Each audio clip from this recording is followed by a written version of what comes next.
morning, everyone. This is Dr. Armstrong with you again for another edition of Tuesday Tips, where I come online and offer some good mental health tips with some sound advice for mental health. If you are finding the videos to be beneficial to you, please like, subscribe, also to the podcast community. I would love it if you would too. Continue to share this podcast. So today we're going to jump into a little bit of self-care for yourself. And when we say self-care, we don't mean just go to the store or something like that. It goes deeper than that. As an individual, we need to find ways to alleviate stress and anxieties and the stressors that create the stress. So with that being said, we are in a world today where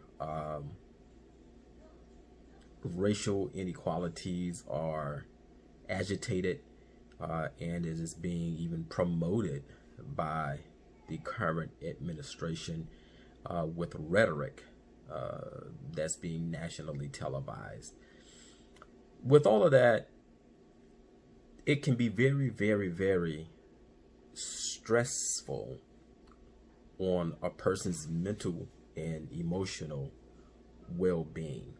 So I posted earlier about some of the tips that I would talk about, and they're very easy things to accomplish if you put your mind to it. You first have to want to do some type of self-care. If you're not doing it, I suggest that you find a way to incorporate self-care in your daily routine. Okay, so let's go through it. I will be looking over this way where my computer screen is and going from there. Number one, and this is always a big one. I share this with young people a lot. If it feels wrong, don't do it. And that can go with any decision or that you will have to make in your life. If it just doesn't feel right, just don't do it. You're not forced to do anything. You're not made to do anything. Don't do it. That's all it takes, folks. Saying no. Number two, say exactly what you mean.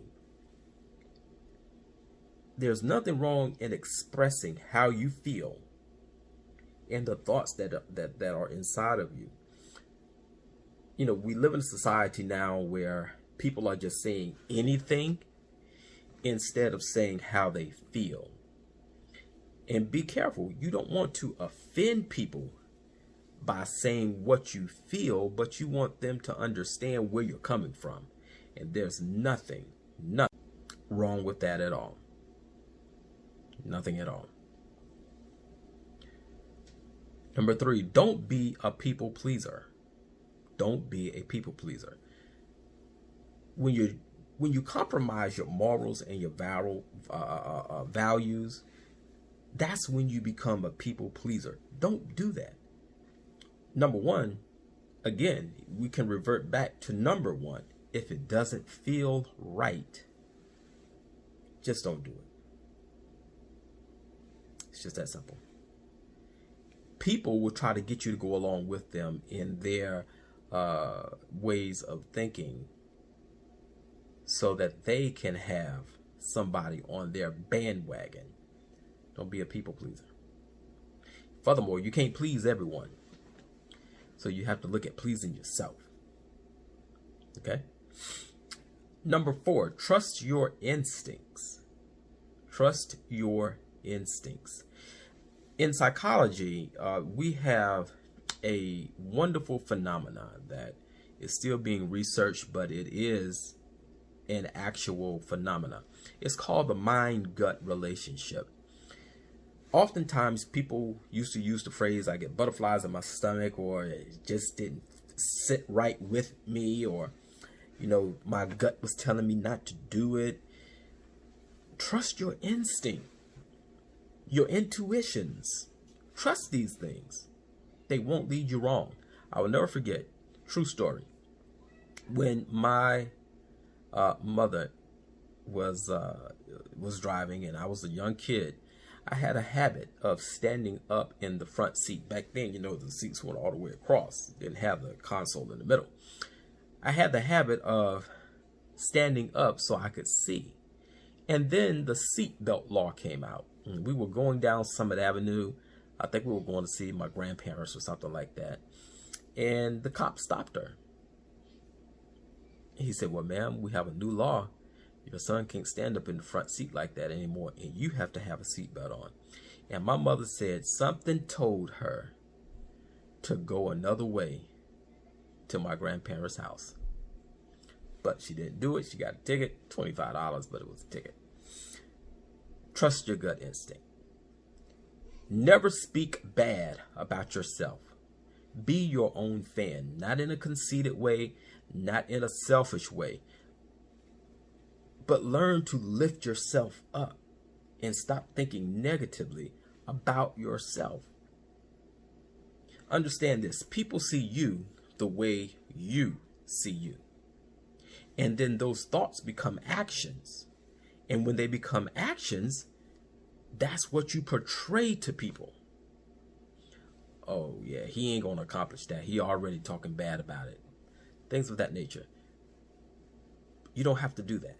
Speak positive about yourself. It will create a different energy when you speak positively about yourself. Okay? Never give up on your dreams. That's one that I had to live by. And I didn't give up. People may have talked about me. People may have said you need to do this, this, this, and this. But I kept my dream alive and it became reality. Never give up on your dreams. Don't let anybody diminish your dreams. Never give up. Don't be afraid to say no. Never be afraid to say no. It's okay. You're creating a boundary. And I'm big on boundaries. Some people call me the boundary therapist because I believe in creating boundaries.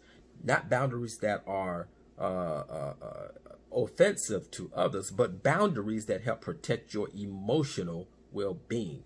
And if saying no is part of that, say no. Don't be afraid to say yes. Yes is a positive, magnetic word. When you agree or are agreeable, and you agree not only with others, but with yourself, and you're saying, yes, we can do this. Yes, my dream will come alive. Yes, this is going to be a great day. Yes, creates a different atmosphere for you. Learn to say yes. Be kind to yourself. If you're tired, sit down. If you want to go to the mall, go to the mall. Be kind to yourself. If you know you shouldn't drink, don't drink. I myself have gone on a different little journey here. I'm trying to stop drinking soft drinks. It's been hard, but I'm doing it. And I'm looking at a more nutritional way of eating. Even though my Father's Day dinner was out of sight, be kind to yourself, folks. Let go of what you can't control. Stop trying to be always in control of every situation. Some things are out of your control. Accept that. And be in control of what you can control. And when you do that, you create a different type of boundary. You create a more positive boundary. You open yourself up to other opportunities when you understand, hey, this is something I can't control. Stay away from drama and negativity. I can't say that enough. Stay away from drama and negativity. When you stay away from drama and negativity, you become a more positive person. But be careful. because there's always that one person that's going to come back with some type of drama to try to get you involved with the drama. Stay away from it. As a matter of fact, avoid that person. Create that boundary. Hey, I'm not with that. That's your thing.